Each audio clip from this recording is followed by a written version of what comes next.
Persoalan sengketa tanah di Kepenghuluan Sinaboy, Kecamatan Sinaboy, Kabupaten Rokan Hilir, Provinsi Riau, terus berlanjut. Kasus sengketa tanah tersebut kini sedang tahap proses Polres Rohil yang informasinya ada dugaan indikasi perampasan, pengerobotan, penguasaan, dan pemalsuan dokumen yang telah dilakukan oleh oknum yang diduga kuat sebagai mafia tanah di wilayah Kepenghuluan Sinaboy. Sementara itu, pada hari Kamis siang 24 Februari 2022 di kantor Camat Sinaboy digelar mediasi antara berbagai pihak soal kepemilikan tanah.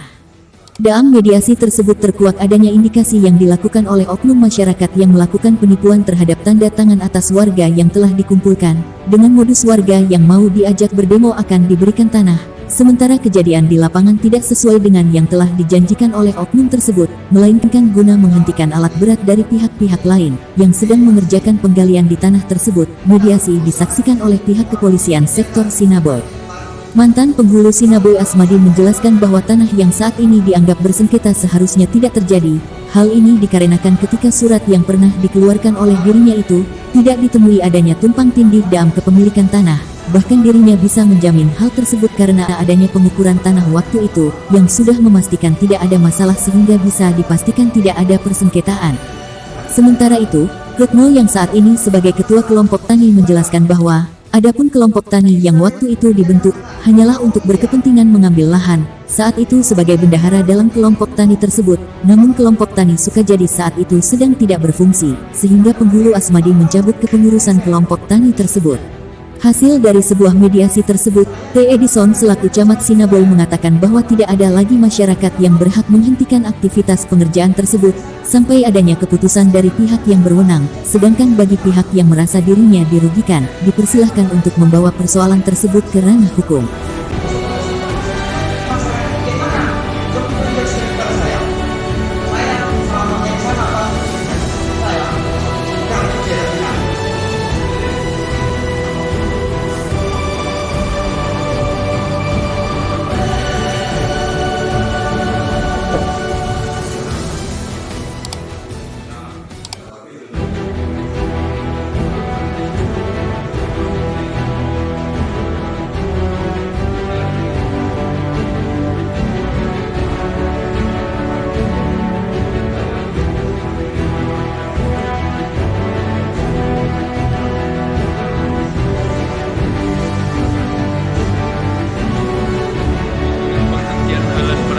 Menurut Pak Camat, alat beratnya memang tetap dilanjutkan sampai ada putusan hukum atau terhenti sementara seperti yang pernah Bapak layankan itu. Tadi kan sudah disepakati kedua belah pihak, baik dari kelompok masyarakat maupun kelompok dari Pak Uun, ya kan disepakati tadi keputusan itu kita tunggu nanti setelah dari pihak kelompok masyarakat melapor, nanti sampai dia melapor apa jawatan penyidik untuk dihentikan kegiatan itu sementara, itulah keputusannya. Oh, berarti untuk saat ini alat berat tersebut masih bisa bekerja, Pak ya? Itu terpulanglah kepada pihak daripada pihak Uun. Oh, iya. Ya, Baik, kalau dia mau melaksanakan ya itu kita sudah tidak punya wewenang tadi. Tadi keputusannya itu di tangan penyidik lah, ya kan? Ya. Nanti kita menunggu hasil daripada keputusan pengadilan, Pak ya? Ya, menunggulah kepada keputusan pengadilan. Sebab begini, kita larang juga, kita buat layangkan surat, dia bekerja juga, beko itu tadi. Baik. Jadi biarlah nanti pihak penyidik, pihak kepolisian, pihak hukum yang menentukan masalah pemberhentian beko untuk sementara. Jadi di situ Pak, memang kita masih memakai seket lama yang 1 kilo sekali 1.500 itu Pak. Cuman pada saat itu di titik asmana yang ditentukan pengukuran pertama itu kebetulan saya pas nggak di sini Pak, saya di Medan. Saudara yang ditunjuk oleh juru ukur dari Kepenghuluan serta yang ada di Kepenghuluan Sinaboy pada saat itu kemungkinan Bang Junaidi kan. Jadi setahu saya Pak, itu 1 kilo kali 1,5 kilo.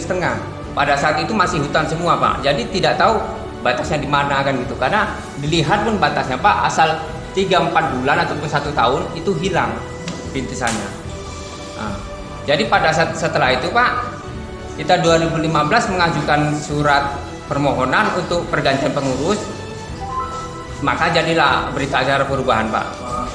Pada saat berita acara perubahan, kebetulan ketuanya saya, Pak Suherno, sekretaris saudara Ramadan Irwansyah, dan bendara kebetulan Andes, Pak, kemarin itu. Jadi yang sekarang ini, Pak, yang ada di kelompok tani itu memang petani, Pak. Memang petani, bukan istilahnya pada zaman dulu, Pak, kelompok tani itu kebanyakan kan mengambil lahan.